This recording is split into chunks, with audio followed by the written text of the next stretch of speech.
All right, Shalom. First, I'd like to start by saying all praise to Yahweh, by Hashem Yahushai, by Hashem Kakadash, double honors to the elders and apostles that rule well, and salutations to the brothers that's doing the truth and sincerity.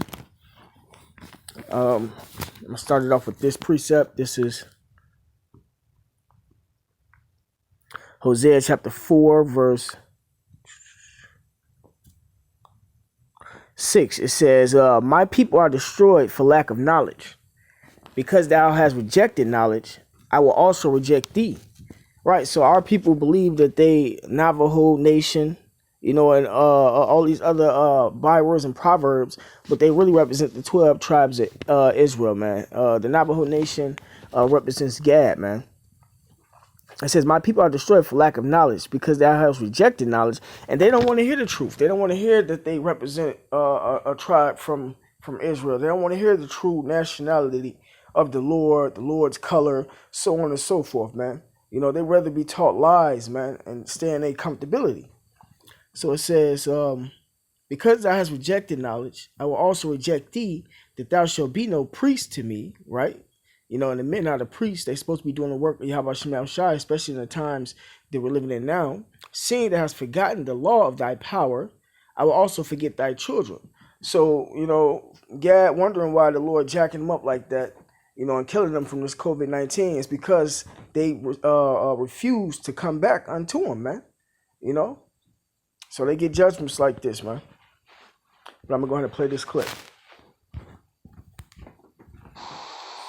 In late March, a Navajo tribal member learned she had been exposed to coronavirus and sought testing at an Indian Health Service, or IHS, hospital. They turned me away and told me that I didn't have any symptoms. That night, around midnight, I started to run fevers.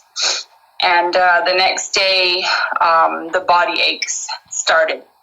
They were so excruciating, like every bone in my body was hurting, all the way down to the tip of my toes, to the tip of my fingers, with very, very bad headaches. Farah Begay returned to the IHS hospital, but they refused to admit her or her 66-year-old mother, who was also ill.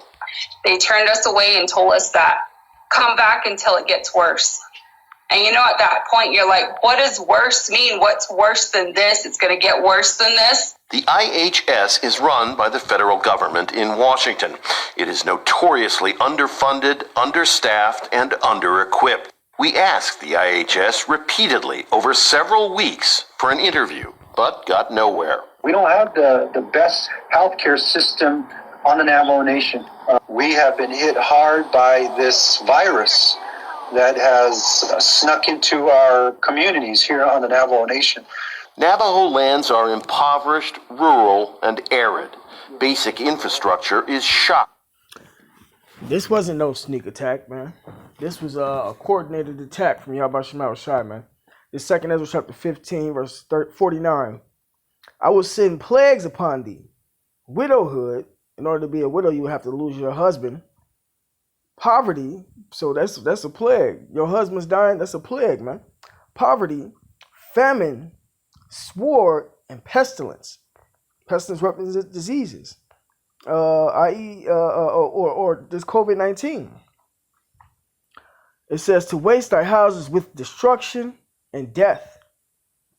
So, Really bad. You got the CDC saying, wash your hands with soap and water, everybody. But you know what? 30% of our Navajo people do not have running water. He says Native American communities aren't getting the emergency money they need for testing.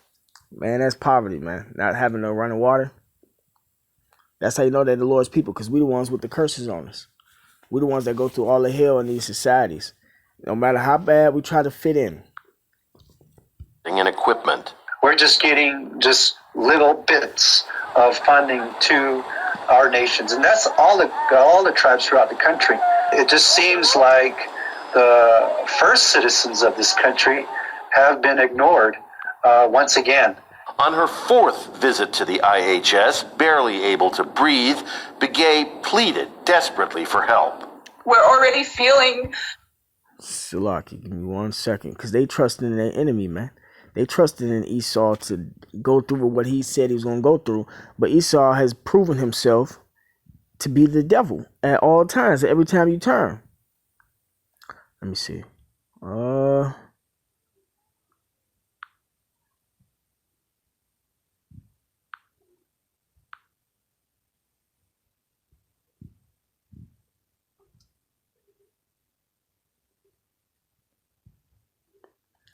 This is Psalm chapter 55, verse 21. It says, the words of his mouth were smoother than butter, but war was in his heart. His words were softer than oil, yet were they drawn swords. Right, man. Esau has always been the devil, man. He might seem like he's for you and, with all these speeches and, these words that he got, but really, he really is at war with you. And he shows you by his actions.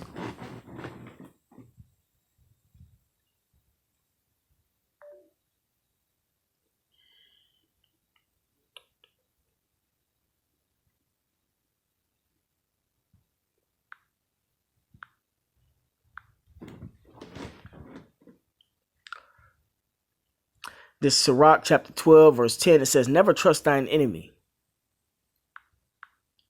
For like as iron rusteth, so is his wickedness. Right, so you're not supposed to trust this devil, this white man. Make no pacts, no agreements, nothing with him, man. Though he humble himself and go crouching, yet take good heed and beware of him. And thou shalt be unto him as if thou hast wiped a looking glass, and thou shalt know that his rust hath been altogether wiped away. Set him not by thee, lest when he hath overthrown thee, he stand up in thy place. Neither let him sit at thy right hand, lest he seek to take thy seat, and thou at the last remember thy words and be pricked therewith. Right, so Esau's ultimate agenda is to kill off the 12 tribes of Israel, man, so they can take over this land and put everybody in subjection with this RFID chip and his new world order. So this is just the beginning stages. This whole pandemic, this pandemic situation. Pain and fear. So when is worse going to be worse until we're dead? She and her mother were finally taken to better-equipped hospitals in Arizona. After weeks, they have now recovered, but many Navajo have not. I've known people personally from this community that were turned away like that, went home, and died in their own homes. The first American